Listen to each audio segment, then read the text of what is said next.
Alright, so one team that has certainly caught my eye at the start of this early season is the San Antonio Spurs. And obviously, last season with the bubble and all of the crazy shenanigans going on, they missed the playoffs for the first time in 20 something years.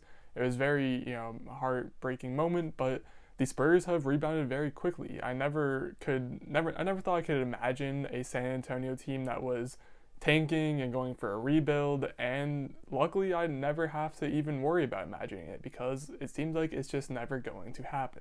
Now at this current point in the season, the Spurs find themselves with an 8-6 record. They're tied for 5th in the Western Conference with the Portland Trailblazers. They also find themselves ahead of the Dallas Mavericks, Denver Nuggets, and Golden State Warriors, and they're only a half game out of the next spot up. Now, although all of this is to the surprise of many, there are actually a lot of numbers that back up just why this San Antonio team is playing so well. So I'm just going to rifle through a lot of stats that stood out to me for this team as I was just looking through the numbers. Now, while the team as a whole finds themselves with the 10th best defensive rating in the entire NBA, you'll find that there are specific Spurs players, multiple of them actually, that rank inside the top 5 in terms of player-specific defensive rating, and those go as Devin Vassell, the rookie, at number 1, Rudy Gay slots in at number 2, and then Jakob Poeltl comes in at the 5th spot in the entire league. The Spurs as a team also sport the best assist-to-turnover ratio with a 2.4 ratio. Meanwhile, the next best is a flat 2.0, and that's a big gap between first and second place for a stat like that. Especially, you'd imagine that teams would probably stick together, whereas the Spurs are just looking like a complete outlier in that category. To go along with that last stat, the Spurs are also averaging the least amount of turnovers per game as a team at 10.5. And they have all of these defensive achievements while remaining a disciplined defense, whereas it's evident by the fact that they are 4th in the NBA in terms of fouling the least per game, which again just goes to show you how well of a job Coach Pop has done with the squad. Overall, an analogy I like to use with this team that I came up with is it's like your favorite TV show simply got rebooted with an entirely new cast, same original writer though, and just bear with me as I explain it, but obviously we have the Spurs of the past, the dynasty from the year 2000 up until when Tim Duncan eventually retired. That was the original show. Now we have an entirely new roster, a new cast coming in. Coach Pop is still there, and we see a Spurs team playing well again for many of the same reasons that they were good in the first place. I understand there might be some hesitation to go out on a limb and try out this new rebooted show with a new cast and just new vibes all around, but I guarantee you it is a must watch. This Spurs team is very fun. They have a lot of young, exciting players, and they just overall play great team basketball. Starting with DeMar DeRozan, his game has aged perfectly over his career.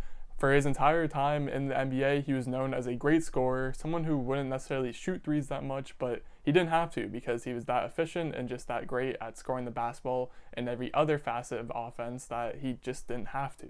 But now that he's getting up there in age, he realizes that he can't maintain the same volume that he once did, so he's relying on the younger Spurs around him while also using himself as a sort of decoy offensively, and it's evident in the fact that he's averaging a career high in assists per game with 7, meaning that he is embracing this new playmaker role. At the same time, he's also spending a lot more of his possessions off ball on offense, meaning that he is once again taking threes, and that's just a result of him, again, just playing off ball and being a spot-up shooter off the catch. But most importantly, and this point I'm going to return to later, is the fact that with DeRozan still being a great scorer, he gives them a go-to option at the end of games when possessions stale and it's a lot of half-court basketball, and that's a factor that a lot of young teams are missing and why these young teams struggle come playoffs or just in clutch situations in general. But with the Spurs, they still have DeMar DeRozan, who is willing to sacrifice some of his reps in the, just throughout the game, quarters 1 through 3,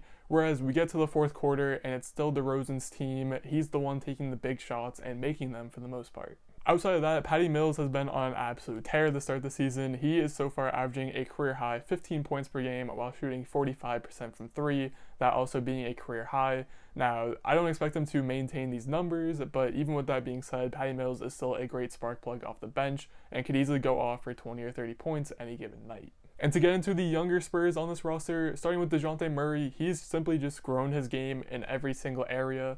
Each offseason, it seems like as his numbers get better and he gets better as a player every single year. He's now on year 4, looking like, he's already made an all-defensive team.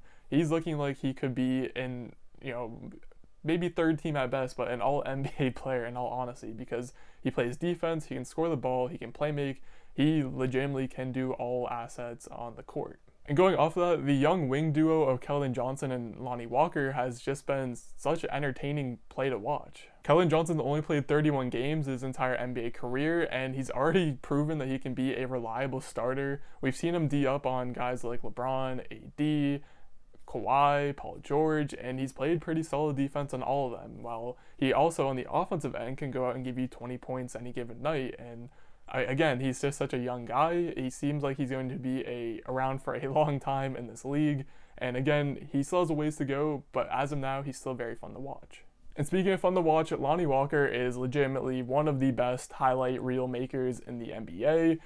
I feel like it's not talked about enough how much he just rises up for these crazy layups and dunks, and I just feel like no one really talks about him as much as others when it comes to these high, just crazy level altitude, high altitude, I don't even know what I'm saying, but he makes some great plays. And throughout all of this, I haven't even mentioned Derek White, who, in all honesty, is probably still the best player on this team. At least I know from watching this team in the bubble, he always stood out to me, in my opinion, as the best Spur on the court at all times. And again, he's only played one game, and he's going to need some time to get reacclimated to the NBA level of play once he is fully back. But again, this just goes to show you the Spurs have been off to a hot start. They're 8-6, they have a good record.